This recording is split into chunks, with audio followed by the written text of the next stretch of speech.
I gjithë dita e sotme dhe reagimi i institucioneve të drejtësisë dhe shtetit rreth krimit makabër në gjykatën e Tiranës është një përpjekje për të shfrytzuar krimin e rënd për hallet e tyre. KLG kërkon më shumë policë, Ministria e Brendshme më shumë fonde, gjykatat më shumë roje, Ministri i Drejtësisë ka fiksim të rrisë dënimin për armëmbajtje pa leje. Berisha të theksoj dështimin e reformës në drejtësi, kryeministri të shpejtoj punën për kodin e ri penal, e kështu me radhë. I gjithë ky reagim në të vërtet nuk prek plagën që i është hapur shoqërisë shqiptare. Plaga që ka shoqëria shqiptare sot është se ka përfunduar në një shoqëri të padrejtë.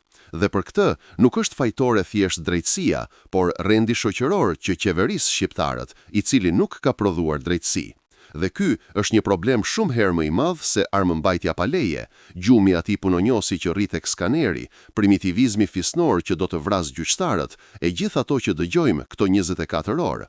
Pafuqia jon për të bërë një shoqëri të drejtë buron nga fakti se kurrë nuk i dham zë përpalljes së qytetarit me drejtësinë këto 35 vjet, dhe kurrë nuk prodhuam një kuadër ligjor që t'ua leftësojmë hallin çdo qytetari.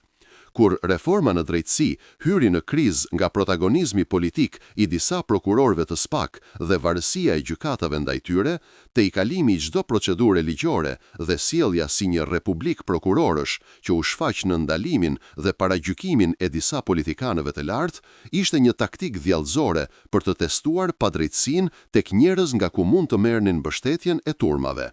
Duke qenë politikan të lartë dhe duke qenë aq shumë të linçuar nga drejtësia e re për hesape politike, kishte dy të këqija. E para, që shkelja e ligjit ngjallte më pak irritim se sa ka shoqëria për vetë politikanët, dhe e dyta, që justifikonte dështimin e drejtësisë së re me statistika burokratike, që në fakt nuk thon asgjë për drejtësinë.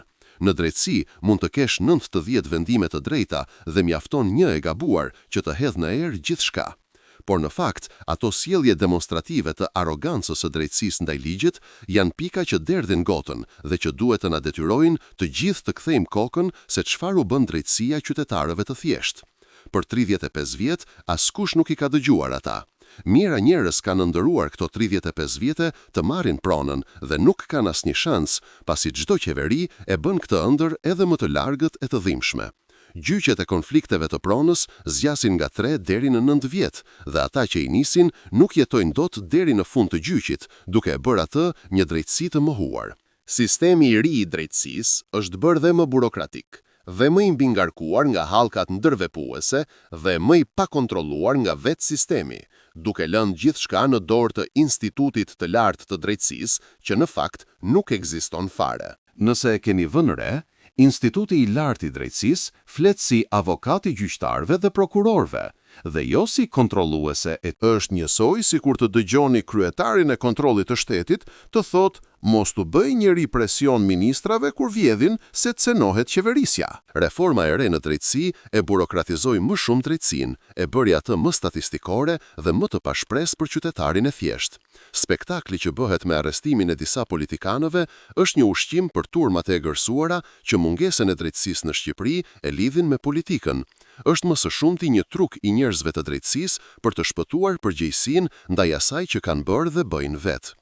Ashtu siç në drejtësinë e vjetër, kur një gjyqtar bënte një shërbim politik dhe pastaj lironte trafikantë droge, disa prokurorë të SPAK bëjnë një spektakull politik me 2-3 politikanë dhe pastaj fshehin masakrën që bëhet ndaj qytetarëve nga drejtësia në rrethe dhe në Tiranë. Nëse Shqipëria do të organizonte një dëgjes maraton për hallet e qytetarëve të thjeshtë me drejtësinë dhe të ngrinte një komision të përhershëm ku njerëzit të dëshmonin se çfarë heqin nga drejtësia, atëherë do të shikonit se sa qindra njerëz ka pa zë nëpër bodrume që nuk i merr njeri në pyetje, sa mira njerëz ka me dosje nëpër duar, sa çështje civile banale të nisura nga sherrë gardhesh e muresh shkaktojnë viktima larg syve tana.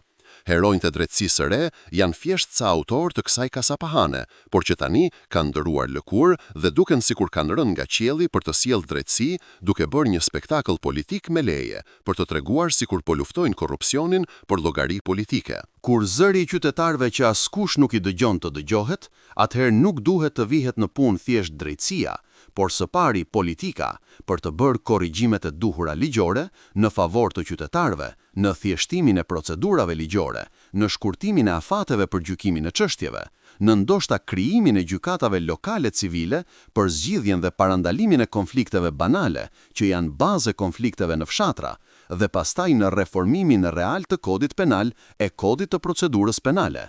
Jo me idetë e Ulësiut, se ai di të bëj vetëm atë që ka bërë tek kjo dosja e pronës në Shkodër, por me një përgjegjësi të lartë për t'u kthyer shqiptarëve drejtësinë. Mos prisni që drejtësia t'u rikthehet qytetarët nga gjyqtarët dhe prokurorët, duhet t'u kthehet nga politika për atë që votojnë qytetarët. Kjo është arsyeja që sot na duket makabër mlefi primitiv i atyre që i gëzohen vrasjes së një gjyqtari shembullor. Shembulli i tij si gjyqtar i ndershëm nuk i vlen askujt brenda një sistemi të pandershëm drejtësie, ashtu siç nuk i duhet askujt ujë i pastër që bashkohet me ujërat e zeza. Këtu ka arritur puna që nëse ju referohesh të drejtave themelore të njeriut në një proces gjykimi, të gjithë i kape qeshura, sikur flet për diçka të panevojshme. Harrojnë se diferenca mes drejtësisë së diktaturës dhe asaj në demokraci janë vetëm të drejtat e njeriut. Sistemi i drejtësisë i komunizmit, nëse nuk do të shkelte të drejtat e njeriut, do të ishte më perfekti i historisë sonë. Gjyqtarët ishin të pakorruptuar, prokurorët të pakorruptuar, konfliktet civile nga fshanti më i thellë deri në kryeqytet i zgjidhte gjykata e lagjës, çështjet penale dhe civile trajtoheshin me rregullsi.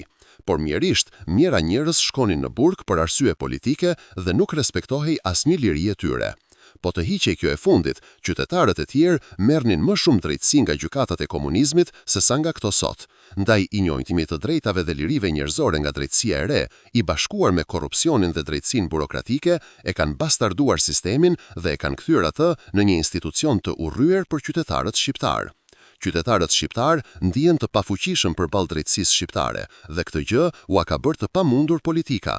Me reformën e re në drejtësi, duket se në vend që t'u japim shpresë, u shtuam edhe disa gur më të rënd në qafë të qytetarëve, por duke e justifikuar me disa prerje kokash, politikanësh. Kjo thjesht i shton listës së viktimave që deri më sot kanë qenë qytetarët dhe disa politikanë, por nuk rikthen drejtësinë. Shikoni debatin përse janë të shqetësuar të gjitha palët pas vrasjes së gjyqtarit dhe do të kuptoni çfarë i shqetëson për të ardhmen e tyre.